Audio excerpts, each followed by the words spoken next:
Hey everyone, Ollie here from Bonjoro. I'm the head of marketing here at Bonjoro, and I'm here with Amy. Hi, I'm the CDO at Bonjoro, and I also run the Bonjoro community over on Facebook. Hey everyone, my name's Casey. I am the manager of growth here at Bonjoro. So we're going to take you through today the new app. So we just launched a new app, iOS and Android, and there's some really great features.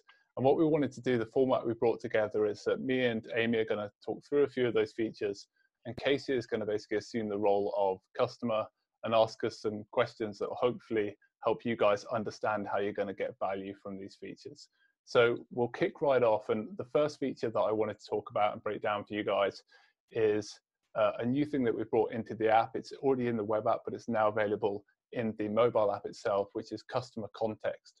So basically, customer context is all about being able to see custom attributes that you bring from your own CRM into the Bonjoro application. So this might be the city that the person lives in, or it might be some data that you've gathered from an inquiry form on your website. You can bring all of that custom data from your own CRM or your own automation tool and pull it through into the Bonjoro application. So when you're there at the time of recording your video, you're not having to refer back to like a spreadsheet or refer back to your CRM. You've literally got all of that context right there in your app, so you can see it and get recording your videos sort of in the best way possible. Can I have as many of those attributes as I want? Like if I have, say title, need, can I have 5 of these, 10 of these inside of that panel? Yeah, you can. So yeah, currently no limit on attributes that you can pull in from your own CRM. Okay, cool. And another question I have is, so I know that you guys have a handful of native integrations. Does Zapier play into this, or how does that work if it's not one of the native integrations? Yeah, so we just added Zapier to this. So we initially launched about 2 months ago with custom context, just supported by native integrations for Bonjoro.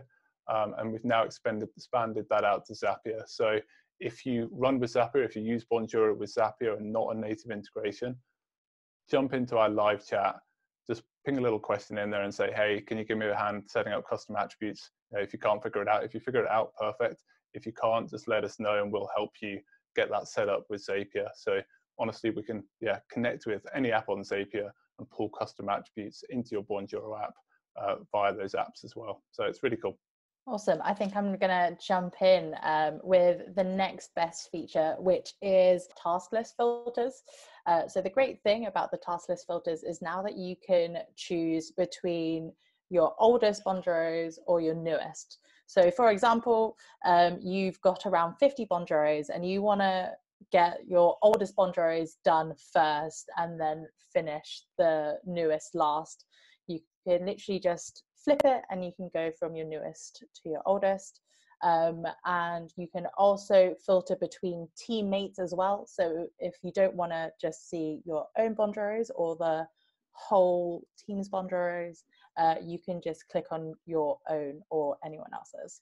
In the past, I was only able to filter, I think, based on myself or my team. It sounds like now with this new filter, I have a little bit more granularity around that. Can you kind of talk about what I'm able to do now in the app that I wasn't able to do in regards to like teams? So now you have way more flexibility. You're able to now go on to any colleague's Bonjoro list. For example, say you've got a colleague that is on holiday or is not well, and you've got quite a lot of Bonjoros on their list. What you can now do is just literally just click on their name and it will filter all of those Bonjoros to just their Bonjoros, and you can just kick those all out and get those done. And that allows you a bit more space to really go through those filters. Okay, next I'm going to take you through what I think is one of the coolest additions to the new app. So the chat functionality in the app. So whenever you send a video to a customer or to a lead, you can now, whenever you get a reply, you can now chat to them or send a reply back to their reply from within the app itself. So you don't have to log into the Bonjoro web application to do that. You can do it on the move. So imagine you sent a video to a new inquiry on your website. they've sent a reply, and you want to sort of dive in straight away and try to drive action, build that relationship, get them to the next stage with your company, then you can do that really quickly right from your mobile app. So yeah, chat is now available in the app in the results section, and really helps you sort of build those connections in the moment when you need to. So what is the best practices in carrying on, like should people carry on the entire conversation in the app right there? Is this more for like a single response and then they should move it to email, or what is your kind of recommendations about what to manage in app versus what to manage via outside email? So for me, this is all about timing. So, I think driving action with customers and creating relationships often comes down to timing in this day and age. So, like I just said, if you've got an inquiry and someone's replied to you, when they're in that sort of warm stage and they're thinking, I want to engage with this person, engage with this brand, if you're not at your desk at that moment, then you might lose a bit of their, eagerness. So if you're out and about with your mobile application, you can dive right in and get chatting, and that's all coming into your mobile. It might be that you're on your commute, for example, and you can be chatting with that customer, building that relationship from there. So for me, yeah, that's all about timing. Definitely still use the web application if you're at your desk. Easier probably to do that than getting out your phone. But yeah, if the timing necessitates using the app, then it's there for you now. For me, that's the biggest thing. Awesome. I'd actually like to say that delivery reputation is possibly cooler than the Ollie's feature. Now, the great thing about delivery reputation is that it is within your Bonjoro. So on the task list, when you click on someone's name, you should be able to see just underneath their name their delivery reputation. So you can see whether their email is deliverable or not, and whether really, is there a need for you to send a Bonjoro to them? Because if that email is undeliverable, not only is that Bonjoro going to ruin your ratings, but it's also a bit of a waste of your time. So I would say that delivery reputation kind of trumps what Ollie said. That definitely sounds like a valuable feature. Question: I know sometimes when people fill out forms, it's fairly common that they just do like a slight misspelling. So in the cases where someone writes GMAI but forgets to write the L in, and I think, hey, I know the fix, is there any way for me to edit that email and then send it to them? Yeah, so actually, if you know that there is a fix to it, you can still send that Bonjoro, and what will happen is that you'll get an email saying that the Bonjoro is undeliverable, and you will be able to change that email address to the right email address and just hit send. Okay, got it. So the process would be I would record it anyways to the email address that I know is wrong, but then I would basically resend based on the error request. Yeah, exactly. Got it. Last one I want to talk about is going to be sort of two features, basically bulk actions plus a feature called rollups, which you guys might have heard about from the web application. So we've now got bulk actions available in the Bonjoro mobile app. This allows you to do a couple of things that's really useful. So the first thing is that you can bulk select a number of different contacts from your Bonjoro application and assign them to another team member if you need to do that. So again, this is like a really team-based feature. So if you've got, say, 50, 100 signups have come in during a day, and you're going through your mobile app and filtering who should be doing the work on those contacts, you can bulk select who you need to and assign it to another team member right there inside the app. You don't need to be on the web application. And the second part of that, and a sort of related benefit, is that you can bulk select contacts and actually roll those people up into a group to send a group message. So rather than having to do one-to-one messages, video messages to everyone, you can bulk select a number of contacts, roll them up into a group. So that's what we mean by roll-ups here at Bonjoro, and then send that group a personalized message as well. Ollie, I have a question though about roll-ups. Kind of walk me through a little bit the applications of when is it better for me to use one-to-one? When should I use roll-ups? What are kind of the pros and cons there? This is a question we get asked a lot, and I think the key here is to have a bit of a mental model around when you should be personalized versus when you don't need to be personalized with your communication. So for me, I break it down into three parts. So sort of high touch, and then mid touch and low touch. When I think about high touch, I'm really thinking about this is when you need to drive action or get a response from a customer. And if you want to drive action or get a response, the best thing to do is be personalized. So I always say to send a one-to-one message in that situation. And then coming down a step on that hierarchy, think about medium touch.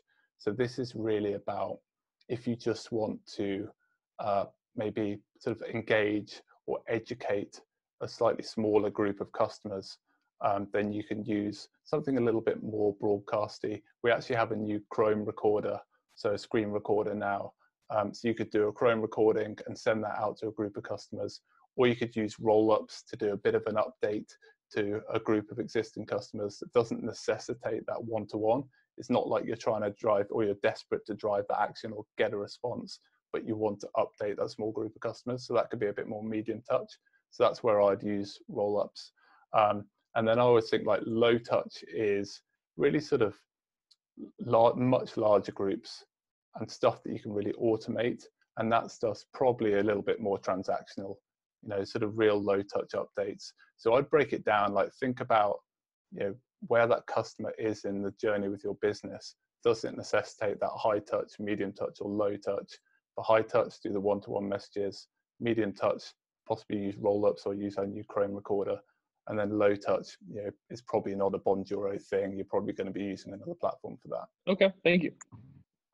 All right, so talking about speed of the Bonjoro app, I think the key thing here is like a common objection we get at Bonjoro is, you know, isn't it just quicker to send an email? The new app is lightning fast. The dev team has done an amazing piece of work on it, and you know, it all works really, really quickly to navigate between the app and to send your videos. So honestly, I challenge you guys to use the new application and see, you know, how much quicker it is to send a video email to your customer than to send a text-based email. Yeah, it's much, much quicker than the previous versions. And I think, yeah, that's a huge benefit versus just sending a standard email nowadays as well. So another feature that we want to talk about in the app is tracking filters. So tracking filters is basically like any video you send with Bonjoro, you can now go into the app, go into the results section and filter by whether someone's opened it, whether they've watched your video, whether they've thanked you or replied to you. And you can do this in the web app, but the beauty of this in the app is that you can really sort of jump on those people that are sort of warm leads and start to work through your contacts a little bit. So, you know, Bonjoro and sending videos is all about working people towards a goal. And if you can now go into your app, filter by people that have maybe watched your video, but then not clicked on the CTA, and probably go back to those contacts and start to think about how you want to try and build that relationship with those people. So yeah, really about sort of timeliness in terms of getting on top of opportunities based on how people have interacted with your videos. So I used to view, I think, a lot of this data through desktop. Now, what is kind of your best practices, your recommendations for when I should be viewing things on desktop and when I should be using the mobile app to look at those pieces of information? Well, I think the great thing about in-app is mostly for if you're on the go or you're want to do a really quick Bonjoro wherever you are. Whereas if you really want to jump in and know more stats and more results, you're going to find it better on desktop because you can really filter through and you can see it on a bigger screen, basically. Whereas on the mobile tracking results section, you can filter through and you can see who have watched your videos or who has replied, but you can't really see the percentage. So if you're looking for the percentage, 100% desktop. But if you're just looking at a quick result to see whether one person has seen your Bonjoro, then 100% jump onto your mobile and go to your results and track it through there. Brilliant. And that's So it.